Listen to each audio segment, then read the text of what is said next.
За энэ өдрийн мэнд төргийн үзэгчтэй Монголын Сүрээтэй тэмцэх нийгэмлэг нь Галбаас ангийн дэмжлэгтэйгээр сүрээгийн төслийн хүрээнд зорилтод бүлгэж чиглэсэн богино хэмжээний бол интерактив сургалтын багц материалыг бол боловсруулж дуусаад байна.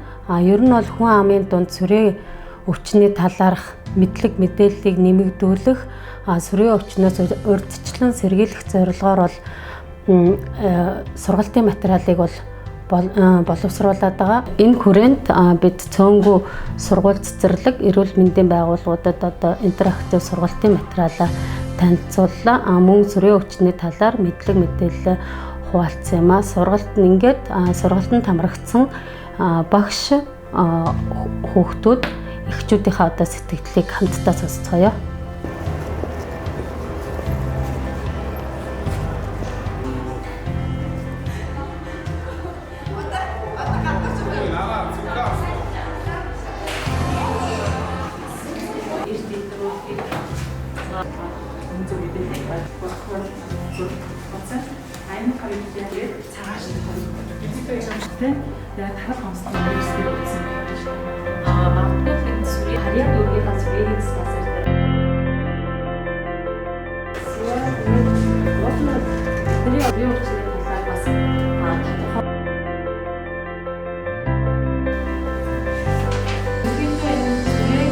За миний ойлгосноор бол сүрээ өвчин нь нянгаар их усрын нян, тэгээд микобактериум туберкулезис гэдэг нянгаас үүсдэг.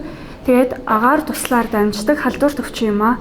Тэгээд саяны хичээлийг үзэхэд тэр бол BCG гэсэн тиймэрхүү нэг эмчилгээний нэг тариа юм байдаг юм шиг байлээ. Тэр тариа нь бол ерөнхийдөө сүрээ өвчний хамгийн тийм хүнд хэлбэрээс нь 90% хүртэл хамгаалдаг. Тэгээд сүрээ өвчнөөр өвдсөн хүмүүс ихэнх тийм маск зүүгээд ханиалгаж найдахтаа амны халд сайн зүүх хэрэгтэй. Тэгээд ерөнхийдөө сүрээ өвчнөөр өвдсөн ч гэсэн тэр сүрээ өвчин коронавирус шиг тийм халдварт өвчин учраас бусдыгаа гадуурхгүйгээр ойлгож туслалцаа дэмжлэгээ үзүүлэх хэрэгтэй юм байна. Хамгийн түрүүнд ойлгож авсан зүйл маань бол дөнгөж төрсэн хүүхэд 1-2 хоногийн дотор вакцин хийлгэх шаардлагатай юм байна. Тэр вакцин нь болохоор тэр сүрьегийн хүнд өвчлөлөөс 90% хүртэл хамгаалдаг. Хэдий туссан ч гэсэндээ хүн дээр биш маш хөнгөхнөр тусдаг гэдгийг ойлгож авлаа. Тэгээд дараачихын зүйл болохоор сүрээгээр өвчлсөн хүмүүс сэтгэл зүйн маш том дарамтанд ордог гэдгийг ойлгож авсан. Тэгээд яагаад дарамтанд ордог вэ гэхлээр бусдад ингээд гадуурхагдах үе ингээд намайг өвчтэйгээ бодоод ингээд ингэхвэ тэхвэ гэдгээс их айдаг болохоор ингээд өөрсдөө тэр өвчнөө нууж тэр өвчнөө улам хөндрүүлэх магадлал өндөр байдаг гэдгийг ойлгож авлаа. Тэгээд зүрийгээр бас өвдсөн хүмүүстэй бол эмчилгээс айлхад эдгэрдэг өвчин учраас эдгэрнэ гэдгийг маш сайн ойлгож авсан. Коронавирустай адилхан халдвараар амьсгал агаар туслын замаар халддаг өвчин учраас өвдсөн хүмүүсийн эргэн тойронд юм айлсвал найз нөхдөд нь ингээд маск сайн зүүгээд ингээд дархлаагаа сайн дэмжиж явхад бол сүрьегээр бол өвдгүү гэдгийг маш сайн ойлгож авсан. За өнөөдөр манай дээр сүрээтэй тэмцэх нийгэмлэгийн одоо хүмүүс хурж ирж хүүхдүүдэд маань хичээл зааж өглөө. За ер нь бол сүрээгийн талаар ерөнхий боловсролын сургуульд 8 болон 11-р ангид хичээл ордог. Нийгмийн халдварт өвчин гэж яагаад ордог. Тэгээ багш нарын хувьд бол сүрээ гэж юу юм бэ? Юу яаж үүсгэж юм бэ? Гэт нэг тэр талаар тэгээ хэн ч юу нүгэж болдсон шүү. Та нар сайн сэргийлээрэй гэсэн талаар үздэг боловч өнөөдрийн энэ авчирч одоо бид манай хүүхдүүдэд заасан энэ хичээл бол илүү ойлгомжтой. Тэр хүүхдийн кино бол их гоё юм ойлгомжтой. Бид нар бас сурах хүчтэйгаа тэгээд нэг ганц хоёрхон YouTube-ээс татсан материалаар ингээ үзүүлдэг байсан бол энэ бол бүр юм 5 багц юм хичээлтэй их сонирхолтой сайхан юу боллоо, сургуульд боллоо. За үүнийгээ бол зэрэг бид нэр сургуулиуд өөрийнхөө сургуулийн ганц 8.11 гэхгүйгээр бүх одоо ахлахуудаа дундуудаа гэж ингэж багцалж одоо орж үзүүлэх гэсэн юм бодолтой байгаамаа. За та нартай баярлалаа.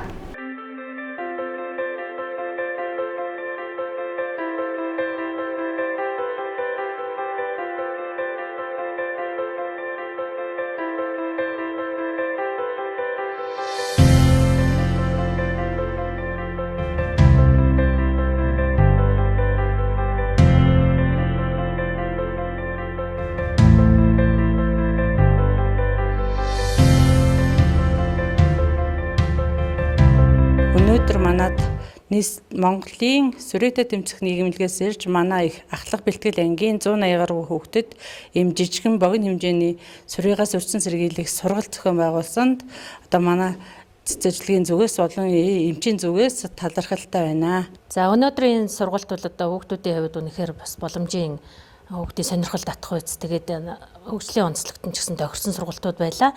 Тэгээ хүүхэд энийг үзээд тодорхой хэмжээний дээр асуултын дагуу бол одоо юу ойлгож явснаа маш ойлгомжтойгоор тайлбарлаж чадчихээн. За үүн дээр нэмээд хэлэхэд бид нэр энийг цааш нь бас түгээн дэлгэрүүлэх боломж нөхцөл бол одоо манай дээр хангалттай байна.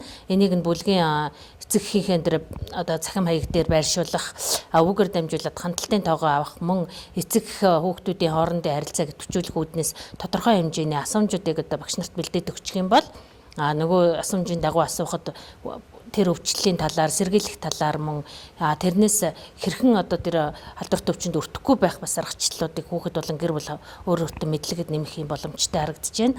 За тэгээ энэ сургалтыг цаашид бол одоо улам илүү түгээн дэлгэрүүлэхэд хүүхдүүдэд одоо баталгаажуулах тийм хөөрхөн дасгал ажлын жижигхэн нэг хуудас байдаг юм уу?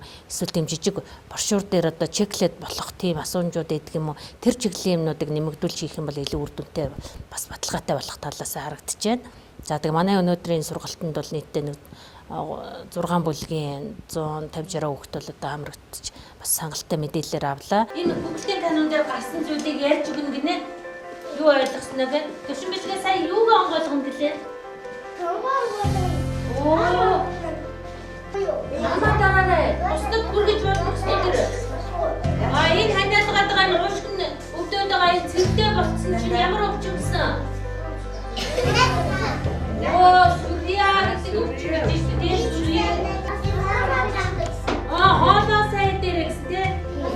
Тэгээд хинд үзүүлээрэ гэсэн. Маш хүнтэй. Хинд үзүүлсэн сонсно.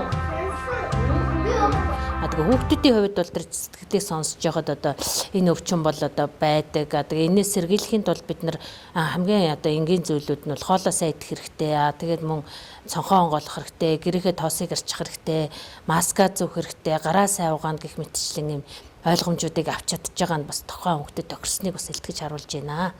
Тэгээ энэ сургалтыг зохион байгуулсан одоо танай нийгэмлэгийн хамт олонд бас баярлалаа. Маск олон нийтийн газар явахдаа маск зүүгээд байвал яах юм? Тэр өвчнөөс сэргийлэх юм уу? Сэргийлж чадах юм байна.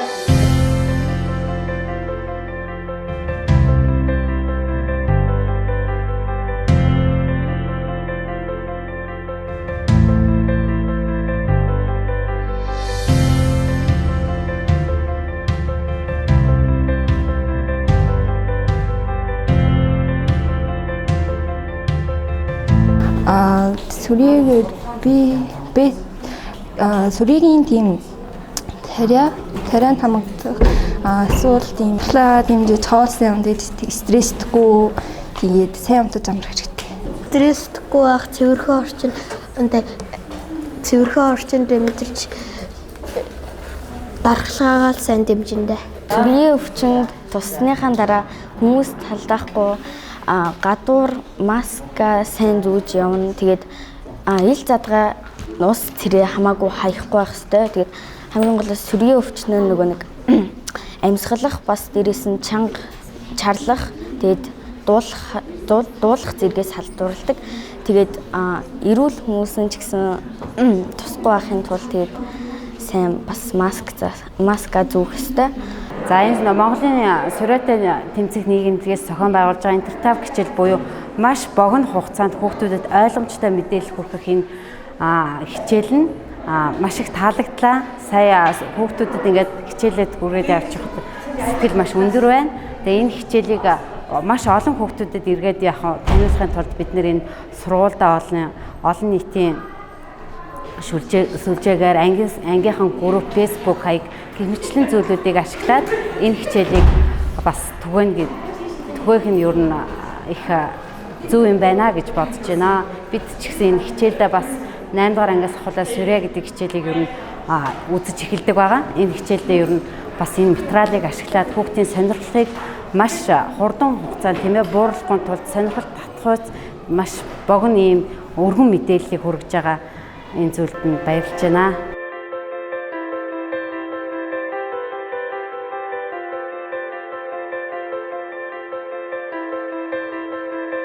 Сүрийн өвчний талаар бол анх хяналтанд ороход бол эмчнэр хэлдэг. Санамж юу авдаг, өвдөжсэн үү, яаж исэн, ар гэрэгт нь юу хийжсэн үү. Тэгээд дархлаагаа сайн дэмжээрэй. Халуун хоол цайсаа идэж очоод тааж өгч болохгүй л гэл. Ханаар томоо хөрвөл хамгийн түрүүнд уушгаараа юу хийдэг болохоор сүрээч одоо уушиг модж болтгол юм бол өгчлээ ойлгодог шүү дээ. Тий. Уурга сайн юу хийж болох юм бэ? Тэгээд одоо ямар ч гэсэн нөгөө сүрээ суур өвчнгөө байх юм бэ гэж л ойлголоо. За бидний үйл ажиллагааг дэмжиж хамтран ажилласан байгууллага хамт олондоо маш их баярлалаа. Бид сүрийн өвчний талаарх сургалт сурталчилгааг түгээн дэрлэгрүүлснээр эрт илрүүлгийг нэмэгдүүлж эмнэлэгт дэрт хандсанаар сүрийн өвчлөлийг бууруулахад бол чухал хувь нэмэр оруулна гэж үзэж байгаа. Иймээс бидний бэлтгэсэн интерактив сургалтын материалыг цааш нь түгээн дэлгэрүүлэх байгууллага хамт олон байвал бидэнтэй доор хуцаар холбогдоорой. Анхаарал тавьсанд баярлалаа.